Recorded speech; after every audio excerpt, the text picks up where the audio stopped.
पाटनागढ़ हरिशंकर सम्मिलनी सदन ठारे उपखंड स्तरीय लोक महोत्सव और साधारणतंत्र दिवस पर पाटनागढ़ उपजिलापाल सुनील कुमार मेहर अध्यक्षतार एक प्रस्तुति बैठक अनुष्ठित हो जाएगी। सर्वसम्मति क्रमे आसंता जनवरी 10 तारिख दिन पाटनागढ़ उपखंड लोक महोत्सव दिन धार्य कर बैठक में विभिन्न विभाग अधिकारी बुद्धिजीवी और जनसाधारण जोगदे लोकोत्सव और साधारणतंत्र दिवस किपरि सुरुखुरु धूमधाम पालन हो से विषय विशेष आलोचना करते।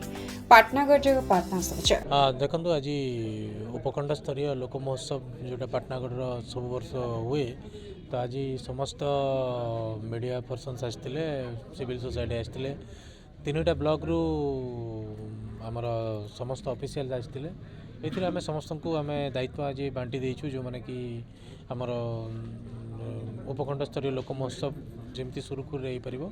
विगत वर्ष में बहुत भल हिसाब से यहाँ होता जो कि आम भल परफॉर्मेंस करूँ। ए वर्ष मुझे आशा करूँ समस्ते उत्साहित अच्छा जो पाटनागढ़ लोक महोत्सव को एथर बहुत सुंदर भाव करेंगे।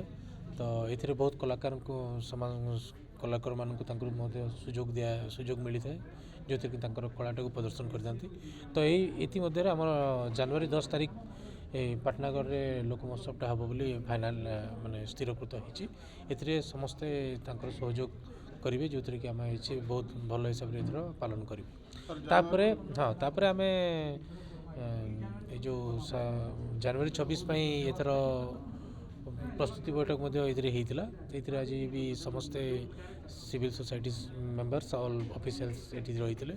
तो जनवरी 26 एक गोटे जमी समस्त मिलित भाव में कार्य रही है तो समस्त डिपार्टमेंट को निर्दिष्ट कम गुड़ा सूचाई दि जाता आउ कौ समय कौ कार्य हम आउ विभिन्न कल्चरल प्रोग्राम जमी होता है आउ विभिन्न क्विज आउ बहुत कंपटीशन माने जोटा होता है बहुत स्कूल स्तर में कॉलेज स्तर में तार सब पुंखानुपुंख आलोचना है समस्त विचार करागला आम समस्त को दायित्व देलापर जनवरी 26टा पाटनागढ़ में उपखंड स्तरीय जो होची बहुत सुंदर भाव में हो पार प्रति आम दृष्टि देवु आ समस्ते